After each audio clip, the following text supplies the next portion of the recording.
nama saya Andrea. Halo teman-teman, perkenalkan nama saya Bren. Perkenalkan, nama saya Ezekiel Aaron, absen 12.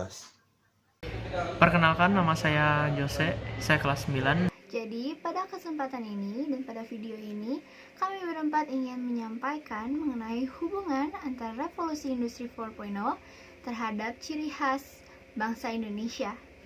Jadi dari dua hal itu tentu saja ada banyak topik yang bisa kita bahas, mulai dari dampak, apa dampaknya terhadap bangsa Indonesia, apakah dampaknya positif atau buruk atau negatif. Nah, dari itu mari kita simak bersama-sama video berikut ini.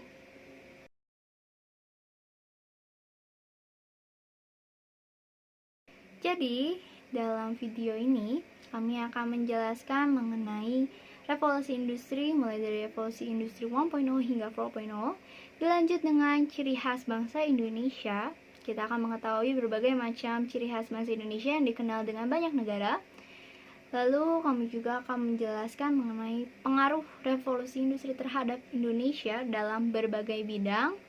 Lalu juga dampaknya apa saja, resolusi dalam menghadapi revolusi industri, dan akan ditutup dengan inti dari hubungan revolusi industri 4.0 terhadap ciri khas Indonesia. Rumusan masalahnya itu yang pertama, apa arti dari revolusi industri? Yang kedua itu hasil dari revolusi industri. Lalu kita juga akan mencari apa saja ciri khas bangsa Indonesia. Lalu apa saja dampak dari revolusi industri terhadap ciri khas bangsa Indonesia. Yang terakhir itu peristiwa-peristiwa apa saja yang mencerminkan revolusi industri dalam kehidupan sehari-hari. Lalu, dari video ini ada pun tujuan. Nah, tujuannya ini kami ingin mengetahui arti dari revolusi industri, lalu juga mengetahui beberapa contoh dari hasil revolusi industri, yaitu seperti mesin uap, listrik, dan lain-lainnya. Lalu kita juga dapat mengidentifikasi ciri khas bangsa Indonesia. Nah, diantaranya ada banyak tentunya ya. Lalu kita akan mengetahui dampak revolusi industri yang terjadi dalam bangsa Indonesia itu apa saja dampaknya. Lalu yang terakhir kita juga akan mengetahui peristiwa-peristiwa yang mencerminkan revolusi industri. Mungkin beberapa dari kita tidak mengetahui bahwa perlakuan kita dalam sehari-hari itu telah mencerminkan kehidupan revolusi industri. Maka dari itu, mari kita simak video ini.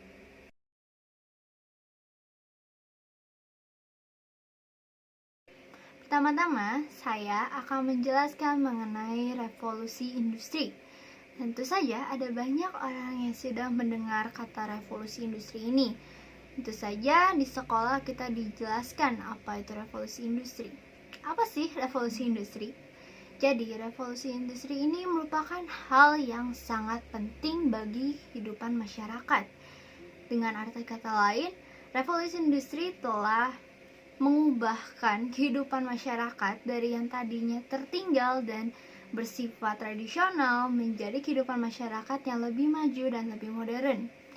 Adapun faktor-faktor yang pertama kali menyebabkan revolusi industri ini, yang pertama, itu terjadinya masa perdamaian dan stabilitas ekonomi.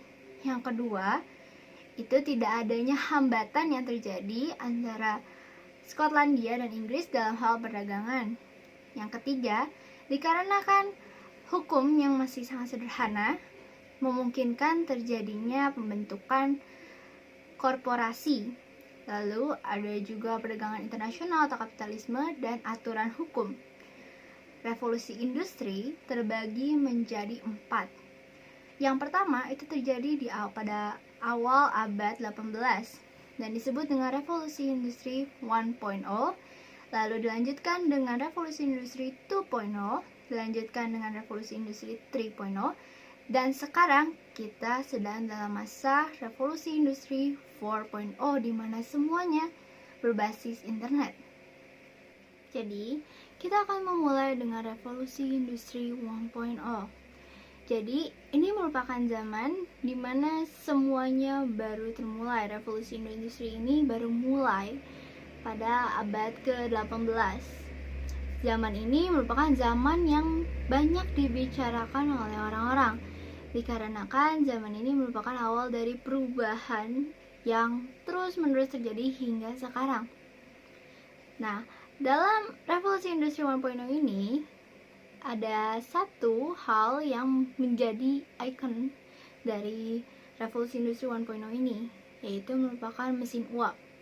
Mesin uap ini telah merubah seluruhnya, dan ini merupakan perubahan yang sangat besar bagi kalangan masyarakat pada zaman itu.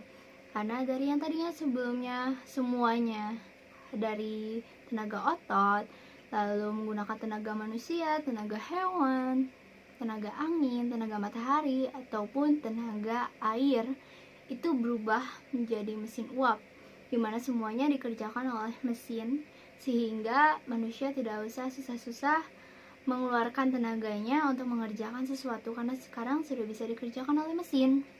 Adapun manfaat dan dampak yang bisa kita dapatkan dari revolusi industri 1.0 ini. Yang pertama, itu terjadinya penghematan biaya.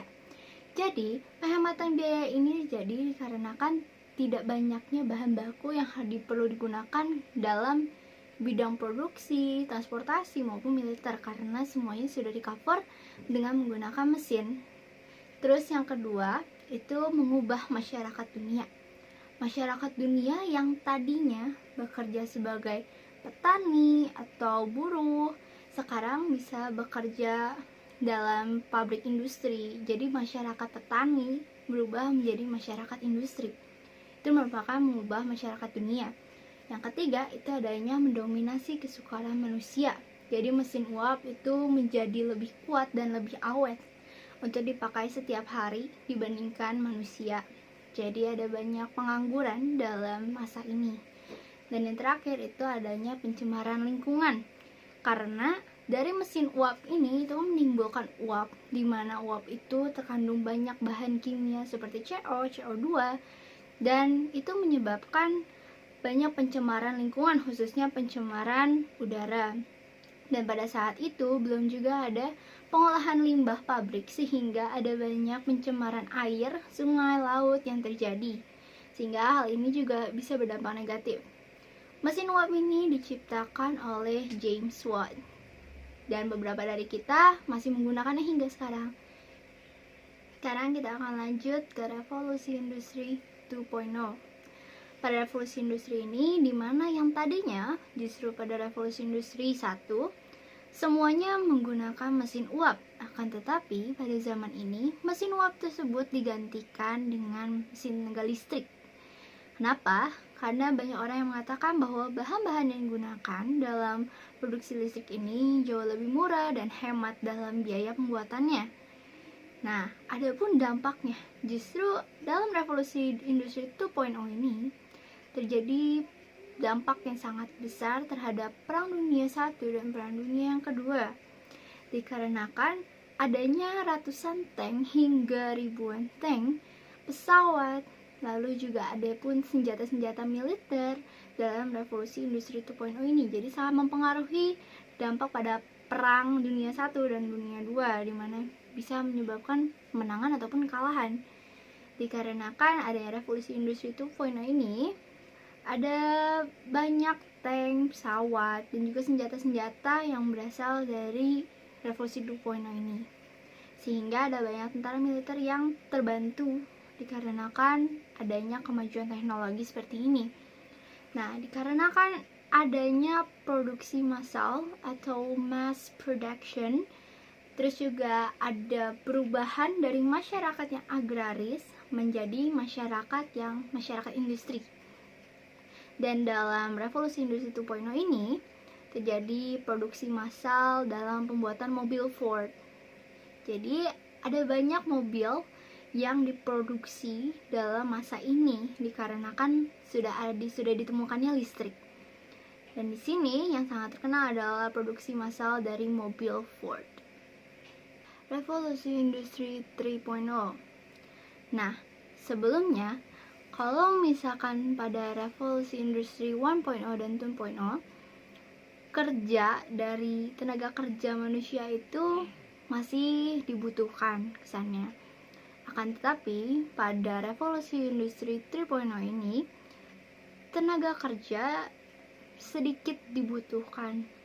Jadi pada zaman ini ditemukan banyak mesin yang kesannya bekerja dengan secara otomatis.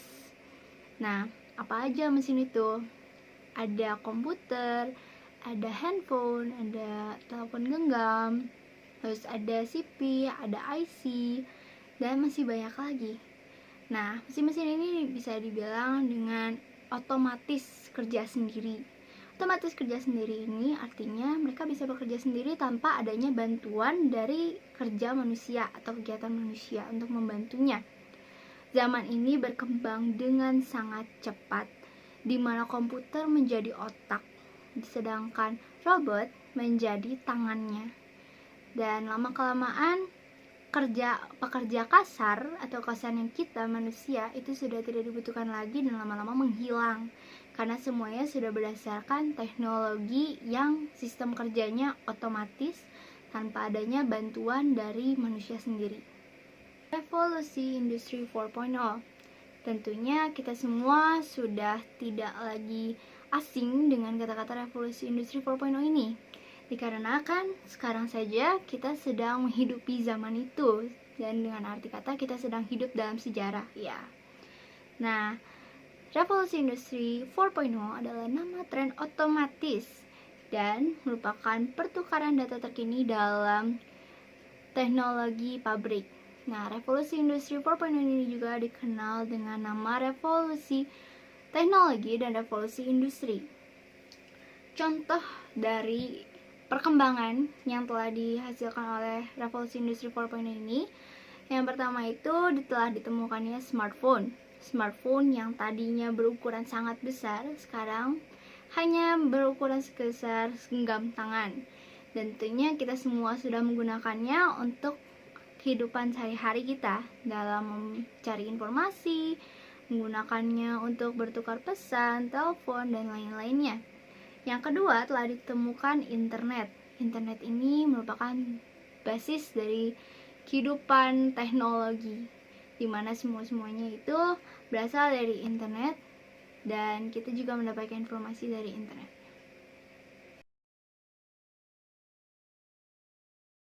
Adapun perubahan akibat dari revolusi industri ini. Kalau misalkan dia revolusi industri 1.0, yang pertama itu perubahannya itu adanya mesin uap. Lalu manusia diubah menjadi mesin uap, dan arti kata manusia telah digantikan dengan mesin uap. Terus juga ada sektor industrialisasi telah berkembang dengan sangat cepat. Lalu peningkatan rata-rata pendapatan negara juga berkembang dan naik dengan cepat. Lalu mesin-mesin bertenaga air mulai ditemukan. Kalau revolusi industri 2.0 itu yang pertama perubahannya itu tenaga listrik. Jadi dari revolusi industri 2.0 ini telah ditemukan tenaga listrik, di mana semuanya menjadi lebih mudah dikarenakan adanya tenaga listrik. Lalu ada juga pesawat telepon, mobil, yang seperti yang tadi dikatakan itu yang paling massal adalah Ford. Lalu pesawat terbang juga sudah ditemukan. Manajemen bisnis itu mengalami peningkatan. Dan yang terakhir itu ada assembly lines atau proses manufaktur diterapkan dalam kehidupan. Jadi semua proses manufaktur telah diterapkan dalam kehidupan masyarakat. Terus kita akan beralih ke revolusi industri 3.0, di mana yang pertama itu adanya perkembangan semikonduktor dan otomatisasi industri. Yang kedua itu kita sudah memasuki era digital. 3 komponen elektronika. 4 perkembangan perangkat untuk yang perangkat lunak. Yang kelima itu technopreneur, di mana semua orang sudah bekerja dengan teknologi. Lalu yang keenam itu perkembangan teknologi telekomunikasi seluler seperti telepon. Nah, sekarang kita akan beralih ke revolusi industri 4.0. Di sini hanya ada 2 hal yang menyebabkan perubahan yang sangat besar. Yang pertama itu adanya Internet of Things atau IoT. Terus yang kedua itu ada Massachusetts Institute of Technology.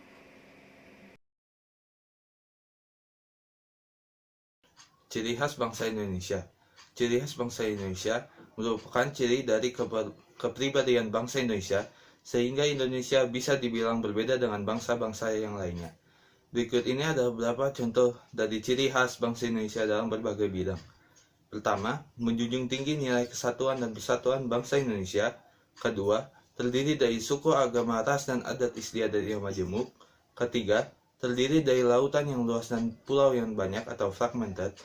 Keempat, memiliki kekayaan alam hayati dan non-hayati yang melimpah. Kelima, terkenal dengan penghasil rempah-rempah sejak zaman dahulu. Keenam, memiliki dasar negara yaitu Pancasila. Ketujuh, memiliki semboyan yaitu Bhinneka Tunggal Ika yang berarti berbeda-beda tetapi tetap satu. Kedelapan, menjunjung tinggi nilai-nilai kemanusiaan. Kesembilan, memiliki bahasa persatuan yaitu bahasa Indonesia. Ke-10, terkenal dengan daerah wisata yang unik dan alami. 11, memiliki lambang negara yaitu Garuda. 12, memiliki budaya sopan santun yang tinggi. 13, memiliki genre musik yang unik yaitu genre musik dangdut. Ke-14, dikenal dengan karyanya yang indah seperti wayang kulit, batik, dan lain-lain. Ke-15, mengutamakan gotong royong dan musyawarah dalam segala hal. Ke-16, memiliki jiwa toleransi dan ramah yang tinggi. Sekarang kami ingin menjelaskan tentang pengaruh revolusi industri terhadap Indonesia dalam berbagai bidang. Tentunya dengan adanya revolusi industri ini, Indonesia mengalami banyak perubahan besar, mulai dari budaya, tata cara, dan perilaku orang setiap harinya. Hal ini bisa terjadi karena adanya pengaruh dari revolusi industri dan pengaruh dari negara lain. Pengaruh ini yang berdampak positif dan negatif. Berikut merupakan contoh-contoh dampak negatif dan positif dari berbagai bidang. Sekarang kami menjelaskan tentang revolusi industri di bidang sosial budaya. Dampak positifnya adalah cara berkomunikasi lebih bersifat universal dan lebih mudah karena dibantu dengan adanya teknologi komunikasi seperti telekom genggam. Yang kedua, budaya Indonesia telah dikenal dunia. Yang ketiga, pertanian menjadi lebih maju karena petani memanfaatkan perubahan sosial budaya dengan cara meningkatkan produktivitas kerja dengan teknologi yang sudah berkembang. Yang keempat, emansipasi wanita semakin berkembang. Yang kelima, kesenian Indonesia banyak dikenal di luar negeri. Yang keenam, dunia perindustrian semakin berkembang. Dampak negatifnya adalah yang pertama, dengan adanya pengaruh modernisasi dan globalisasi, masyarakat mulai mengubah cara berpakaian mereka. Yang tadinya menggunakan baju daerah, sekarang menggunakan baju yang sesuai tren. Yang kedua, gaya hidup pun berubah, banyak bersifat negatif seperti mengonsumsi narkoba, kehidupan yang hedon, dan lain-lain. Kepercayaan yang dahulu teguh pada nenek moyang, namun sekarang mereka mengedepankan logika dan dengan bukti-bukti yang telah ada. Yang keempat, pola hidup bermasyarakat lebih memilih membeli sesuatu dibandingkan membuat sesuatu. Yang kelima, lahan pertanian semakin sedikit karena berkembangnya perindustrian. Yang keenam, permainan tradisional pun lama-lama hilang dan digantikan dengan permainan online. Yang ketujuh, sopan santun orang Indonesia juga mulai hilang. Sekarang kami ingin menjelaskan tentang revolusi industri di bidang politik. Dampak positifnya adalah yang pertama, hubungan antar negara terjalin dengan lebih mudah dan lebih luas. Yang kedua, memenuhi kebutuhan permintaan akan produk dengan harga yang terjangkau. Yang ketiga, proses produksi yang cepat sehingga tercipta suatu kesejahteraan dalam masyarakat. Yang keempat, masyarakat dapat membantu dan berperan di dalam perkembangan pemerintah. Yang kelima, pendapatan negara bertambah dan meningkat. Yang keenam, government bisa membuat masyarakat ikut berperan dalam perkembangan masyarakat. Hal ini sangat berguna untuk minimalisir kecurigaan masyarakat terhadap pemerintah. Yang ketujuh, stabilisasi ekonomi. Yang kedelapan, peningkatan neraca pembayaran. Yang kesembilan, memutasi kemajuan sektor lain. Negatifnya adalah yang pertama, adanya penolakan dari beberapa golongan terhadap revolusi industri sehingga menimbulkan konflik dan masyarakat karena mereka belum bisa menerima adanya perubahan zaman yang cepat. Yang keempat, mudahnya berita yang belum jelas kebenarannya tersebar di masyarakat. Yang kelima, adanya banyak pendatang asing yang masuk ke Indonesia secara ilegal. Yang keenam, kehidupan masyarakat yang mulai tidak tertib dan banyaknya konflik. Yang ketujuh, beberapa orang lebih memilih untuk tinggal di perkotaan dibandingkan pedesaan. Bidang ekonomi, dampak positifnya adalah: pertama, pemasaran digital menjadi strategi utama pemasaran. Kedua, semakin banyak perusahaan manufaktur yang menjangkau end user produknya secara langsung dengan pemasaran digital. Ketiga, biaya produksi lebih murah karena adanya bantuan dari penggunaan teknologi serta mesin otomatis yang dapat memotong biaya produksi cukup besar, seperti gaji karyawan, uang makan, dan lain sebagainya. Sementara dampak negatifnya adalah: pertama, angka pengangguran yang semakin tinggi. Dua, berkurangnya lahan pertanian karena perindustrian yang terus bertambah. Ketiga, tingginya biaya yang diperlukan untuk sebuah perusahaan dalam mengimplementasikan industri 4.0. Keempat, faktor seperti teknologi baru atau mesin baru dapat menyebabkan kerugian dari investasi teknologi sebelumnya. Bidang akademi atau edukasi, dampak positif. Yang pertama, dapat mempelajari budaya dan bahasa negara lain. Kedua, dengan adanya kerjasama antar negara, beasiswa bisa didapatkan negara Indonesia agar bisa belajar di luar negeri. Dan saat kembali ke Indonesia, orang tersebut dapat mengembangkan pola pikirnya dan memajukan bangsa Indonesia. Ketiga, bangsa Indonesia mengadopsi dan menerapkan cara belajar yang lebih efektif dan lebih efisien dengan bantuan teknologi agar belajar pun dapat lebih mudah. Dampak negatifnya adalah: pertama, cara bicara yang bercampur aduk dengan gaya bahasa negara lain. Kedua, beberapa orang beranggapan bahwa sekolah swasta mempelajari dunia internasional, sedangkan sekolah negeri hanya mempelajari dan mengadopsi gaya belajar dalam negeri yang belum berkembang dan masih bersifat kedaerahan. Yang ketiga, berkurangnya etika dan moral kehidupan sehingga sering membantah orang tua dan berlaku tidak sopan akibat pergaulan yang tidak sehat. Oke, sekarang saya akan jelaskan apa itu berkembangnya perdagangan internasional. Revolusi industri terus berkembang sehingga telah ditemukannya transportasi laut pertama, yaitu perahu. Indonesia sudah dikenal dan banyak diketahui sebagai negara kepulauan yang kaya akan rempah-rempah. Pada masa penjajahan, kegiatan perdagangan antar negara pun sudah dilakukan. Terlebih lagi karena Indonesia terletak di jalur perdagangan, jadi banyak negara yang singgah di perairan Indonesia. Namun semakin berkembangnya zaman, transportasi laut semakin canggih sehingga tidak perlu lagi menggunakan kapal atau perahu, melainkan bisa menggunakan pesawat, telepon genggam, atau hal-hal lainnya. Hal ini tentu saja menguntungkan Indonesia karena pendapatan negara Indonesia juga bertambah.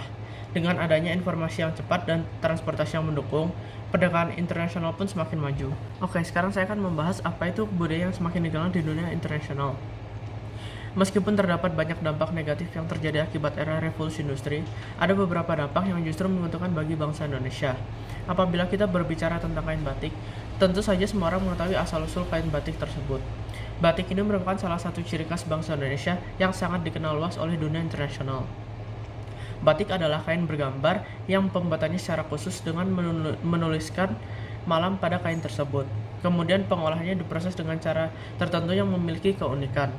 Batik Indonesia sebagai seluruh teknik, teknologi, serta pengembangan motif dan budaya yang terkait oleh UNESCO telah ditetapkan sebagai warisan kemanusiaan untuk budaya lisan dan non-bendawi atau Masterpiece of the World and Intangible Heritage of Humanity sejak 2 Oktober 2009. Sekarang saya akan menjelaskan apa itu kehidupan yang bergantung dengan teknologi. Dulu sebelum bangsa Indonesia memasuki era revolusi industri, kehidupan masyarakat masih sangat sederhana dan tradisional. Anak-anak masih bermain permainan tradisional dan orang tua bekerja untuk menafkahi kehidupannya dan kehidupan keluarganya. Semua orang berkomunikasi dengan baik tanpa adanya hal yang mencegah mereka untuk berbincang. Sekarang saya akan menjelaskan apa itu kesenjangan antar masyarakat atau perbedaan tingkat sosial. Status sosial atau tingkat sosial adalah suatu kedudukan sosial seseorang di dalam masyarakat yang dapat diperoleh dengan sendirinya melalui usaha ataupun karena pemberian. Tentunya Indonesia merupakan negara yang menjunjung tinggi tentang persatuan dan kesatuan. AVDC pun telah mengatakan dalam unsur rule of law bahwa setiap orang memiliki kedudukan yang sama di dalam hukum. Akan tetapi karena adanya perbedaan status sosial yang dilihat dari perbedaan ekonomi dan gaya hidup antar masyarakat di kota besar dan masyarakat di pedesaan, hal ini menimbulkan suatu kesenjangan sosial. di mana beberapa orang menganggap bahwa status masyarakat di pedesaan lebih rendah dibandingkan status masyarakat di perkotaan. Hal ini juga dapat menyebabkan konflik dan akan menimbulkan suatu perpecahan terhadap persatuan dan kesatuan Indonesia yang sebelumnya telah berdiri dengan kokoh. Oke, sekarang saya akan menjelaskan apa itu culture shock. Culture shock merupakan istilah yang digunakan untuk mengungkapkan perasaan terkejut apabila seseorang bersentuhan dengan kebudayaan lain yang berlainan sama sekali dengan kebudayaan aslinya. Culture shock juga mempengaruhi ciri khas bangsa Indonesia. Tentunya semakin kemari penduduk Indonesia mengalami apa itu culture shock akibat budaya-budaya asing yang masuk ke dalam bangsa Indonesia. Kita ambil contoh seperti suku Kajang. Suku Kajang menolak segala teknologi dari era globalisasi dan era revolusi industri yang masuk ke dalam pemukimannya akibat mereka terlalu menutup diri terhadap budaya asing. Itulah yang disebut dengan culture shock. Ya, sekarang pada intinya, apa hubungan dari revolusi industri dan ciri khas bangsa Indonesia? Tentunya dari adanya revolusi industri ini menyebabkan banyak dampak terhadap ciri khas bangsa Indonesia. Nah, dari dampak-dampak ini tentu saja ada yang bersifat positif dan negatif. Bangsa Indonesia sangat dikenal dengan keberagaman dan rasa persatuan, kesatuan yang dimilikinya. Akan tetapi, revolusi industri ini memberi dampak yang sangat kuat terhadap hal itu.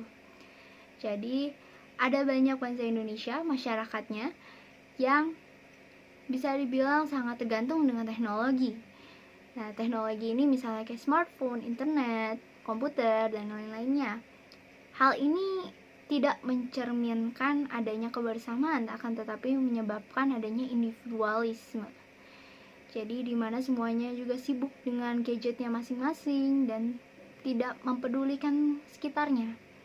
Hal ini tentu saja sangat berpengaruh terhadap ciri khas bangsa Indonesia. Akan tapi mari kita lihat dari sisi positifnya. Dengan adanya revolusi industri ini, kita jadi bisa berhubungan, kontak langsung, dan menjalin kerjasama yang kuat dan persahabatan yang kuat dengan negara yang lain. Hal ini menyebabkan bangsa Indonesia menjadi bangsa yang cukup makmur, atau bisa dibilang dia sangat makmur dikarenakan dari persahabatan itu dan kerjasama itu kita saling memberikan dampak advantage yang bagus, dikarenakan apabila kita ada memiliki perbedaan SDA, kita bisa saling melengkapi. Misalnya kita bisa menyumbangkan beras dalam sektor pertanian, perikanan, dan sebaliknya negara tersebut juga memberikan advantage kita melalui teknologi. Karena kan bangsa Indonesia merupakan bangsa yang berkembang, masih berkembang, dan masyarakatnya tentu saja masih sektor pertanian rata-rata pekerjaannya. Dan dari itu Indonesia dibantu dalam teknologinya. Hal ini menyebabkan terjadinya modernisasi dalam bangsa Indonesia. Hal ini merupakan justru bagus karena lama-kelamaan Indonesia akan menjadi negara yang maju karena semuanya sudah berbasis teknologi. Nah, dari persahabatan yang kuat ini atau kerjasama yang erat ini dengan negara lain, pendapatan per kapita Indonesia juga sangat meningkat dari tahun-tahun sebelumnya, sebelum terjadinya revolusi industri ini. Karena dengan adanya perjalanan hubungan dengan negara lain, kita juga dapat peningkatan dalam ekspor dan impor masyarakatnya. Terus juga ada peningkatan SDM dan ada banyak kaum terpelajar yang semakin lahir yang semakin meningkat jumlahnya. Karena kan edukasi yang kita adopsi dari luar negeri itu sangat membantu dan bisa meningkatkan SDM. Selain itu juga Indonesia terbantu dalam proses transportasi yang tadinya tidak ada sama sekali seperti mobil, motor. Akan tapi setelah terjadinya hubungan yang erat ini, ada banyak advantage yang bisa kita ambil. Selain itu juga dalam bidang politik, transportasi, ekonomi, sosbud itu mengalami peningkatan semua. Nah, selain itu juga kita bisa lihat salah satu contohnya dari sektor pertanian. Dulu Indonesia itu dikenal dengan Kebiasaan mereka yang petani itu membajak sawah menggunakan kerbau, menggunakan tenaga kerbau. Nah, hal ini merupakan salah satu ciri khas dari bangsa Indonesia. Akan tetapi, dari adanya revolusi industri ini, telah ditemukan traktor di mana semuanya juga dalam sektor pertanian menjadi lebih mudah dalam membajak sawah. Hal ini tentu saja memberikan keuntungan yang sangat bagus dan sangat besar bagi para petani. Dikarenakan mereka yang tadinya harus bekerja dari pagi hingga malam, hingga besoknya lagi, itu tidak harus bekerja selama itu. Karena sudah ada teknologi traktor ini yang hanya menyebabkan mereka untuk bekerja selama beberapa jam saja dengan hasil yang sangat memuaskan dibandingkan mereka bekerja menggunakan tenaga kerbau. Nah, hal ini merupakan keuntungan yang sangat besar bagi mereka karena produksi mereka yang tadinya sangat kecil menjadi sangat besar dan bisa ekspor impor tiap hari dan pasokan mereka juga tercukupi. Maka dari itu, hubungan antara kedua hal ini sangatlah kuat, di mana revolusi industri sangat mempengaruhi ciri khas manusia, bangsa Indonesia, dan ada pun yang positif dan negatif. Sekian dan terima kasih, itu adalah dari kelompok kami. Kiranya video ini bisa memberikan sedikit wawasan dan menyampaikan semuanya dengan baik. Sekian dan terima kasih, shalom.